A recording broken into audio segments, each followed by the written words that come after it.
اگه داری لغات زبان انگلیسیت پایینه و دوست داری کلمات بیشتری برای تقویت مکالمت یاد بگیری، بهت پیشنهاد میدم تا آخر این چالش رو نگاه کنید.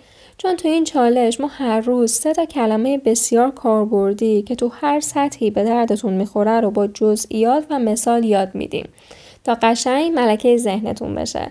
پس تا آخرش با من همراه باشید. optimist یعنی آدم خوشبین. optimist آدم خوشبین. optimist. برای مثال She's an optimist. او آدم خوشبینی است.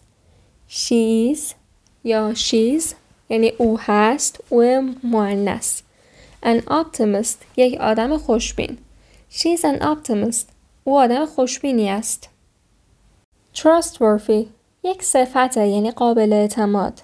Trustworthy قابل اعتماد. Trust به تنهایی یعنی اعتماد کردن. Trustworthy یعنی قابل اعتماد. Trustworthy. حالا اگر بخوایم 2 چیز رو با هم مقایسه کنیم بعد حالت تفصیلی این صفت رو استفاده کنیم که میشه trustworthier. یعنی چی؟ یعنی قابل اعتماد تر. درست کارتر. trustworthier. در واقع تر میگیره دیگه. اگر هم بخوایم در واقع یه چیز رو با چند تا چیز مقایسه کنیم بعد از حالت عالیش استفاده کنیم که همون ترین هست یعنی ترین میگیره که میشه trustworthiest. trustworthiest یعنی قابل اعتماد ترین. trustworthiest قابل اعتماد ترین. برای مثال a trustworthy bodyguard یک محافظ قابل اعتماد یا یک بادیگارد قابل اعتماد. a trustworthy bodyguard یک محافظ قابل اعتماد. comply یعنی پیروی کردن، اطاعت کردن. comply یک فعله. comply پیروی کردن، اطاعت کردن. گذشته ساده و کامل comply میشه complied. هم گذشته سادهشه هم گذشته کاملشه.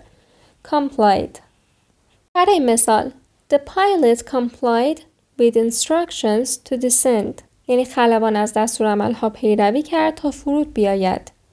The pilot یعنی خلبان. complied پیروی کردن. پیروی کرد اینجا گذشته است. With instructions از دستورالعمل‌ها to descend تا فرود بیاد. The pilot complied with instructions to descend. خلبان از دستورالعمل‌ها پیروی کرد تا فرود بیاید. حالا یه تست ازتون بگیرم ببینم که چقدر به حرفام گوش دادید. معنی optimist چی بود؟ تو کامنت ها برام معنی فارسیش رو بنویسید.